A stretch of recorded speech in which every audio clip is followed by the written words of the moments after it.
এটা বলো তো বন্ধুরা, কি না দেখালে না বললে তোমরা তো বলতেই পারবে না। আমাদের গ্রামের মানুষই এগুলো গ্রামের জিনিস, তাই এখনও কেউ কেউ চেনে না, ভালো করে বলতে পারে না। তোমাদেরকে না বললে তোমরাও তো বলতে পারবে না।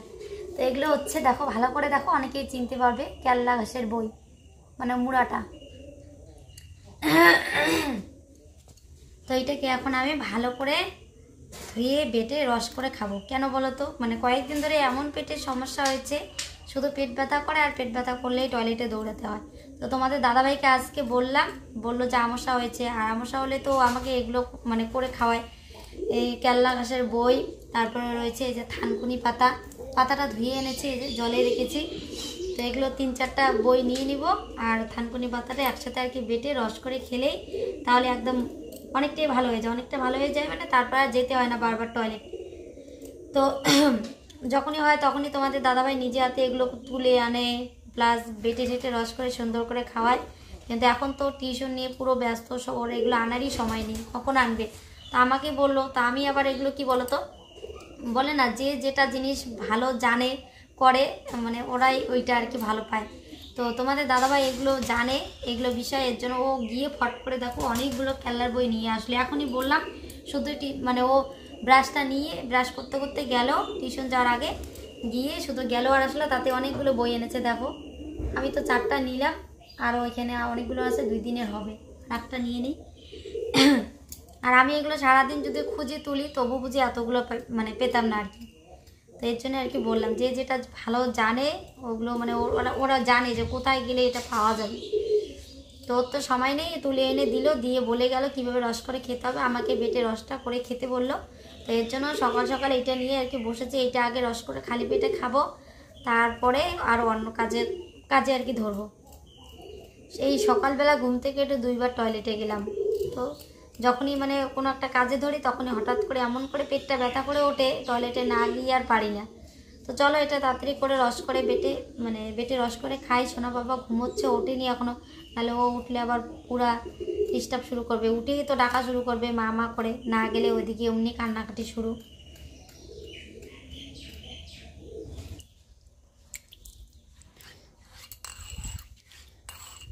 আগে এই শিলপাটাটা শুধু এগুলো বাটাবাটি, মানে এগুলো রস করে খাওয়ার জন্যই আর কি বাটতে হয়, একটা শিলপাটা ভালো না হলেও হয় না। তো এগুলো করার জন্য এই শিলপাটাটা আমি নিয়ে এসেছি মাসির বাড়ির থেকে, মাসি দিয়েছে আমাকে, গিফট করেছে। তো সর্দি কাশি হলে মানে তুলসী পাতা বেটে রস মধু দিয়ে, তারপরে পেট টেট খারাপ হলে এগুলো বাটি। তো এখন তো শাশুড়ি মা এখানে, মানে আগে আমার শাশুড়ি মায়ের যে শিলপাটাটা ছিল ওইটা ছিল, তো আলাদা হওয়ার পর উনি এখন আলাদা রান্না করে খায়, ওনার শিলপাটা উনি নিয়ে নিয়েছে। তো এখন এটাতে আর কি বেটে রান্না করে খাওয়া হয়। তো আজকে যে এটাতে মশলা টশলা বাটা হয়েছে, আজকে এটাতে মানে বেটে রস খেলে একটু ঝাঁজ লাগবে, মানে ঝাল ঝাল লাগবে, লঙ্কা বাটা হয় যেহেতু। আবার পেটটা ব্যথা শুরু করলো।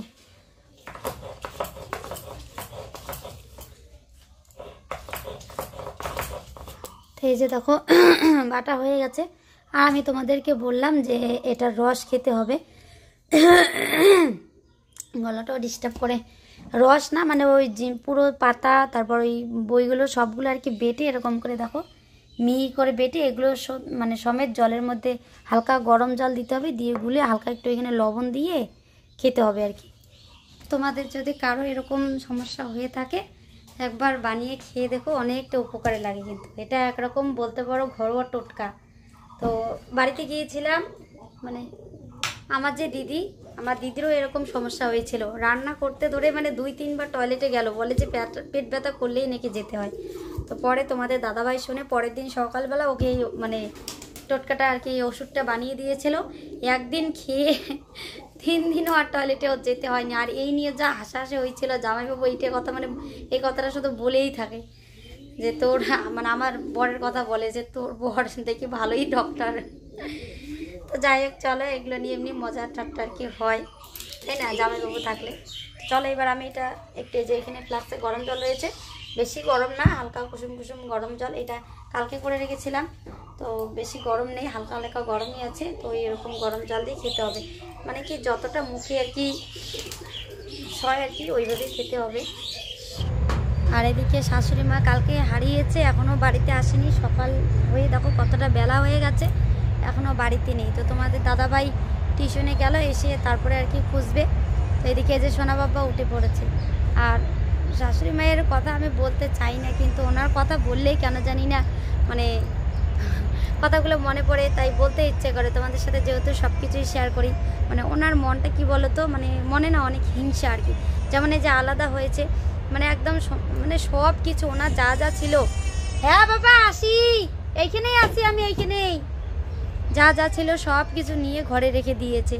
মানে শিল্পাটা নিয়ে নিয়েছে, বটি, মানে ঘরে যা আছে দা কুড়োল, বটি দিয়ে তো উনি তরকারি কাটতেই পারে না, ওই বটিটা পুরনো নষ্ট হয়ে পড়েছিল। আমি বটি দিয়ে তরকারি কাটতে পারি, চাকু দিয়ে পারি না দেখে আর কি, ওইটা তোমাদের দাদাভাইয়ের কাছ থেকে ধার দিয়ে নিয়েছি, কিন্তু ওইটাও নিয়ে নিয়েছে। মানে উনি কাজ করুক আর না করুক, ওনার জিনিস উনি ঘরে নিয়ে রেখে দিয়েছে এরকম। এই যে বাবা জানলাটা খোলো, আমি এইদিকে, জানলা খোলো।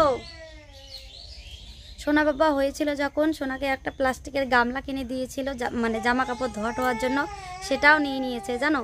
এত মনে হিংসা। তো তা যাকে ওনার মাথা এখন ঠিক নেই, ওগুলো নিয়ে কিছু মনে করি না, তাই ভাবি। কিন্তু ওই দিক দিয়ে আবার এই হিংসা টিংসাগুলো দেখি ভালোই করে। তো তোমরা খারাপ পেও না যে শাশুড়িমাকে নিয়ে খারাপভাবে বললাম, উনি এরকমটা করে, যেটা বাস্তব সেটাই বললাম। তাই ভাবি যে উনি যে এরকমটা করে, আমি একা এই সংসারে যে কাজগুলো করে, আমি কি একা আমার জন্য করি? যা করি সবই তো মানে সবার জন্য, তোমাদের দাদা ভাইয়েরই কাজ করে দিই। তো আমার সাথে হিংসা করা মানে তো মানে ওনার ছেলের সাথে হিংসা করা হলো। উনি শুধু মানে এই পরিবারে ছেলে দুটোকেই ভালোবাসে, আর আমরা মানে বউ দুটো যে আছি, আমাদেরকে কখনো ভালো চোখে দেখে না, আমাদের সাথে একটু ভালো করে ব্যবহার করে না। তো যাই হোক, আমরা কি চাই? আমরা তো শাশুড়ি মায়ের কাছ থেকে কোনো কিছু চাই না, বা কোনো কাজ টাজ যে করে দিক সেরকমটাও চাই না। চাই একটু ভালো করে দুটো কথা বলুক, সেটাই বলে না জানো তো। ভালো করে দুটো কথা বললে কত যে ভালো লাগে, মানে পরিবারটাও সবাই একসাথে হাসি খুশি হয়ে যায়। তোমরা তো দেখোই, যখন একটু ভালো করে কথা বলে তখন কত ভালো লাগে। তো এই যে হঠাৎ কখন একটু বলবে, বেশিরভাগ সময় এই যে ঝগড়া ঝাঁটি করেই কেটে যায়। তো চলো, এই যে সোনা উঠে পড়েছে, বললাম না উঠে কান্না করবে। আর উঠেই মাম মাম, বাবা লাইট দাও তো সোনা, লাইট দাও, 8টা বেজে গেছে বাবা। মাম, আমি কি সারাদিন তোমাকে শুধু মামিই দিব? কাজ করব না? বেরাও, আসো, অনেক বেলা হয়েছে বাবা, দেখছো ঘর গরম হয়ে গেছে, আসো বাইরে একটু হাঁটো, মুখ টুক ধুই ফ্রেশ হয়ে মাম দিব। হ্যাঁ শোনা করতো না তুমি? আচ্ছা ঠিক আছে, দিব সোনা বাবা রে, আছো কোলে আছো, ঠিক আছে। দেখি আদর করি, নিবা নাও, করো দেখি কেমন ভিডিও করো। হ্যাঁ বলো গুড মর্নিং বন্ধুরা, বলো বলো, বলতে হবে তো, এটা ধরলে বলতে হবে, বলো গুড মর্নিং, বলো।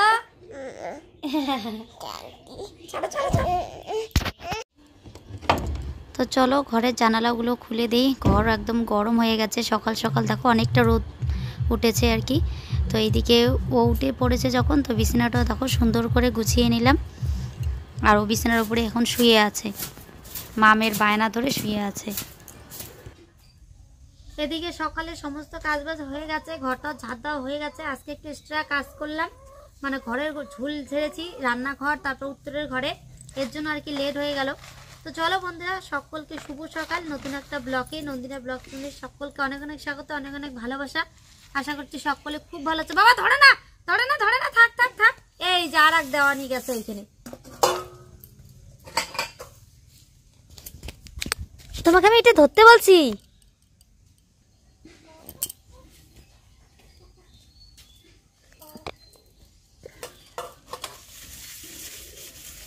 উঠতে উঠতে দুষ্টামি শুরু সোনার, মানে ওই বুঝি আর 2 দিন পরে ভিডিও করা শুরু করে দিবে, যা ওর অবস্থা, হাসতেছে আবার।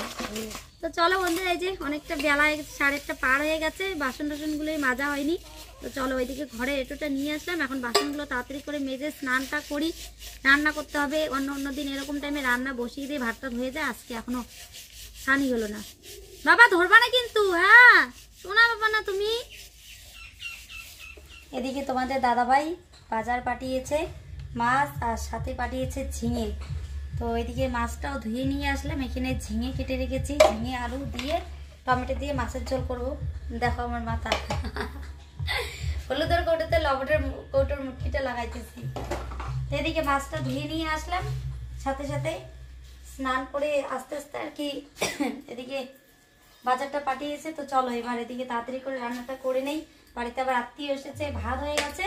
তো মাছটা কেটে নিয়ে আসলাম, এখন মাছটা ভেজে আগে একটুখানি ভাত আমি মুখে দিব, তোমাদের দাদাভাইকে একটু দিব, মানে মাছ ভাজা আর লঙ্কা ভাজা দিয়ে একটু করে ভাত খেয়ে তারপর তরকারিটা রান্না করবো।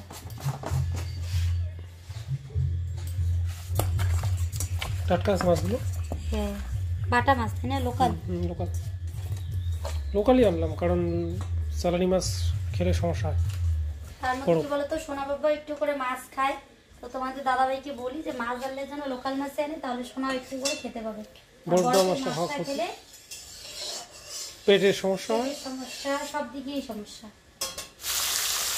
তারপরে হবে না বলো।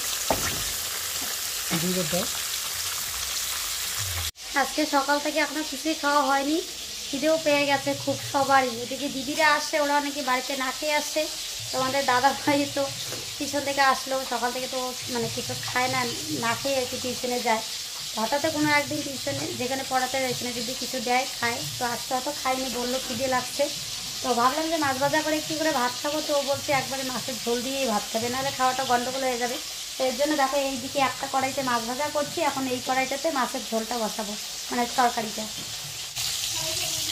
চলো তেল গরম হয়ে গেছে, একটু জিরে ফোড়ন, তেজপাত,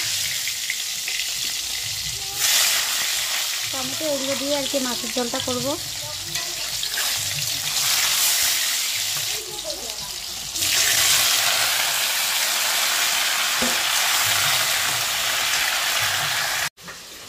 এদিকে তোমাদের দাদাভাই আবার মাছ আনছে, মাছ আনলেই নাকি ওর কচু শাকের কথা মনে পড়ে। আগে তো খেতই না, এখন এত স্বাদ লাগছে। তোমাদের দিদি ভাই কচু শাক খাইয়ে খাইয়ে আমাকে এখন শুয়োর বানাই ফেলছে, আমিও এখন কচু খাই। আমরা তো আমি আর দিদি বাড়ির হচ্ছে শুয়োর, কচু খাওয়া শুয়োর। এখন তোমাদের দাদাভাইও আমাদের সাথে সাথে শুয়োর হয়ে গেছে। তো খেতে চাইলেও এর জন্য বলছি যে আমি তো এদিকে ব্যস্ত, তাহলে তুমি গিয়ে নিয়ে আসো। না না, এগুলোই হবে। তো পাতা ডাঁড়ি দুটোই একসাথে আর কি রান্না করব, ভালো লাগে। পাতার সাথে ডাঁড়ি একসাথে খেলে ভালো লাগে। তো ওই দেখো অনেকগুলোই নিয়ে আসে। ও গিয়ে তাড়াতাড়ি করে কচুটা কেটে আনলো। তো চলো আমি এদিকে মাছের ঝোলের মশলাটা করে নিই, শুধু জিরে বাটা হয়েছে।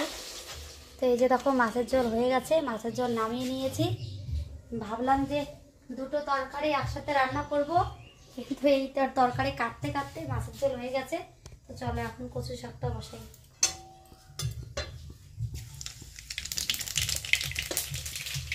একটুখানি মাছের তেল রেখেছি, আর এখানে যে কালো জিরে দিলাম, এখানে দিয়ে দিচ্ছি রসুন আর কাঁচা লঙ্কা।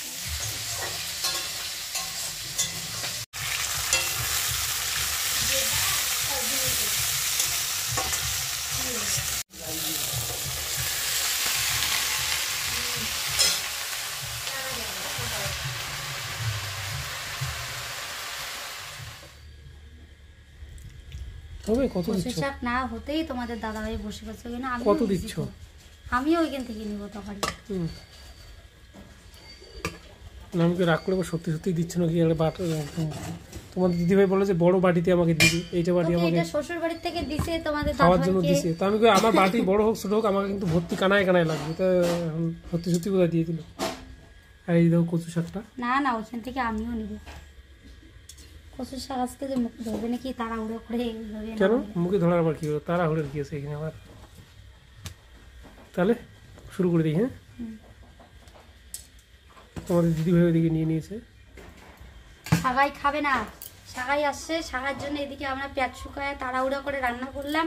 আর সাগাই ওই বদ্দিদের বাড়ি গেছে, ওইখানে খাওয়াতে একেবারে টনটনা। তো ওদেরকে ফোন করলাম, বললো যে পরে আসবে। তো ওরা পরে আসে, মানে পরে দুপুরে খাওয়া দাওয়া করবে, আর আমরা সকালে দুপুরে একবারে খাওয়া দাওয়া করে। চলো আর দেরি করবো না, সোনা বাবা ওইখানে গেছে খেতেও বসে। এদিকে দিদিরাও চলে আসলো। তো ওদেরকে খাওয়ার কথা বললাম, বললো যে একটু পরে খাবে, জামাইবাবু স্নান করবে তারপর। তো আমি খেয়ে উঠে সোনাকে খাওয়াচ্ছি, আর দিদি এদিকে যে জল খাওয়াচ্ছে। দিদি এসে জানো তো মানে এত ভালো লাগে, দিদি আসলে যতক্ষণ থাকবে ততক্ষণ সোনাকে আমার মানে দেখতেও হয় না, নিতেও হয় না। তাই মনে মনে ভাবি বাড়িতে যদি এরকম একটা আমার ছেলেটাকে দেখার বা নেওয়ার একটা মানুষ থাকতো কত ভালো হতো, আর তোমাদের সাথেও সব কিছু সুন্দরভাবে আরও শেয়ার করতে পারতাম। কিন্তু কী করবো বলো, ব্যাড লাক, এটা শুধু ক্ষণিকের জন্য। তো আর একটা গুড নিউজ, সেটা হচ্ছে আমাদের শাশুড়ি মাকে অনেক খোঁজার পর আর কি খুঁজে পেয়েছি। তাও দিদিরাই খুঁজে বের করেছে, মানে দিদিরা কালকেই শুনেছে যে মা হারিয়ে গেছে, শুনে সকাল সকাল দেখো টোটো নিয়ে চলে আসছে। তো আসার পথেই আর কি দেখে আমাদের জয়ন্তী বাজার ওইখানে আত্মীয় আছে আর কি, মা আর কি ছোটোবেলায় মানে যাদের বাড়িতে বড় হয়েছে ওদের বাড়ির রাস্তার সামনে নাকি বসে আছে। তো ওইখানে আর কি দিদিরা মাকে দেখে এই যে মানে টোটোতে করে আর কি তুলে নিয়ে আসে। পাবো বলে, হ্যাঁ বলে পাবো। কি বাবা, নামো নামো পাপা। তো দিদিরা ওইদিকে চলে গেল, সন্ধ্যা টন্ধা দিয়ে এদিকে চলে এসেছি কীর্তনে পাশে, মানে মেছো বাসুরের বাড়িতে, দিদিদের বাড়িতে। মানে মদনকাম ঠাকুরের পুজো হয়েছে, তারই আজকে 8 দিন হয়েছে। তো 8 দিন পর আজকে যে কীর্তন দিচ্ছে। আর সোনা বাবা বায়না করেছে, যেই কীর্তনের আওয়াজ শুনেছে বাড়ি থেকেই তো শোনা যায়, বলেছে ও কীর্তনে আসবে। আর ওকে যে ওর দাদুর মানে ঢোলটা দিয়েছে, ও বলেছে এই ঢোলটা নিয়ে আসবে।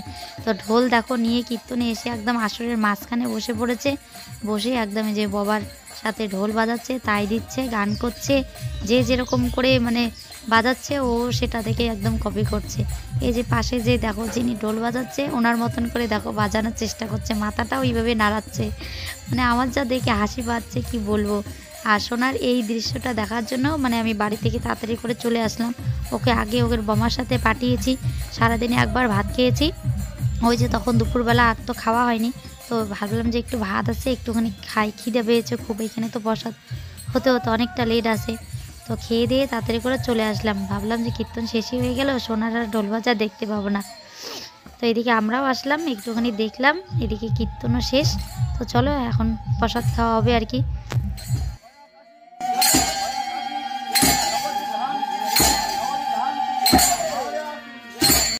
আর প্রসাদ করেছে মুড়ি দিয়ে মিষ্টান্ন, সোনাকে দুধ খাইয়ে তারপর কীর্তনে পাঠিয়েছি। তো আর একটুখানি আর কি প্রসাদ খাওয়াচ্ছে, খুব সুন্দর আবার খাচ্ছে। এদিকে আমিও খাচ্ছি। তো নিচে বসার জায়গা নেই, তাই উপরে এখানে বসেছি, কিন্তু এইদিকে আবার থালে কে যেন জল রেখেছে, ওইদিকে আমার একদম নাইটি ওড়না ভিজে গেছে, তাই এইভাবে বসে খাচ্ছি। তো চলো বন্ধুরা, আজকের জন্য ব্লগটা এই পর্যন্ত, এখানে শেষ করছি। ভালো লাগলে একটা লাইক করো, বন্ধুদের সাথে বেশি বেশি করে শেয়ার করো, চ্যানেলটিতে নতুন হলে সাবস্ক্রাইব করে আমাদের পাশে থাকো, কেমন?